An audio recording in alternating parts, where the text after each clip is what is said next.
Generating 2D drawings and sheets from your Rhino model doesn't have to be manual. Rhino has released a 2-hour sectioning masterclass. We let the Reer agent learn and master it for you, so you can now create drawings and sheets in your own style and repeat the workflow across your project just by telling Reer what you want. In today's video, we will see how Reer guides you through these 4 steps. Before we start, let's first run the /sync function to quickly align context with Reer. Because this is the sample file from the Rhino masterclass, we already have an organized layer structure. Here, I'm just answering the questions asked by Reer. Useful tip. A clean layer structure and organized model gives you more control over the drawing details. We can't emphasize enough that this is the foundation of any AI workflow. Check out our file setup guide for more details. Layer name typo fixed. Orientation defined. Now we can officially get started with the /drawing workflow. Step 1. Type /drawing. Tell Reer to create a ground floor plan. The logic of this workflow is to create a sample case and apply it to other floors. That's why we're starting with a single floor first. Reer checks the model, identifies each floor height, proposes a cut height of 48 inches, asks whether I want to exclude any surrounding elements, and confirms that I want to use the top view for the clipping display. Now the section is defined and the top view is clipped.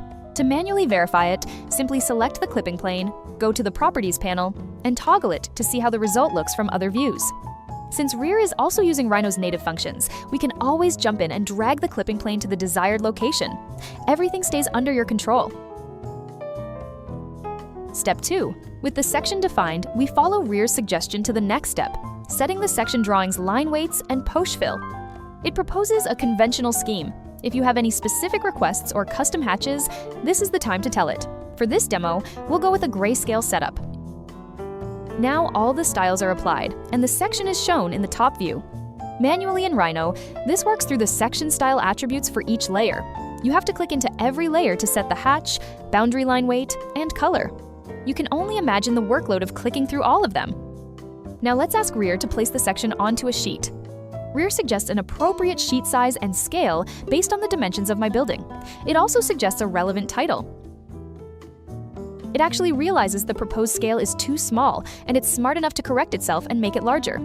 While it looks clear, I prefer a scale of 1 to 48. Now it's adjusted to the size I asked for, so we can proceed to add the title and scale text to the sheet. Looks great! Love the italics in the bottom left corner.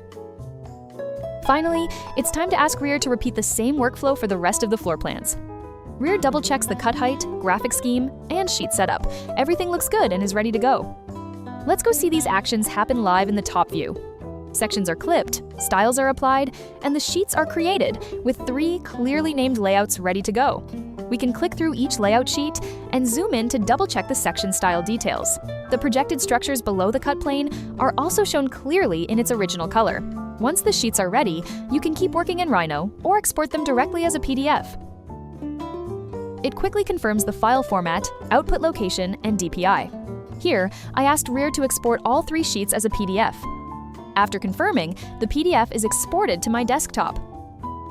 The goal for Reer isn't to replace the tools we use. As they evolve, they naturally extend and enrich the capabilities of the Reer agent. By turning computer-aided design to AI-aided design, we aim to create a new way of working with the tools we already use.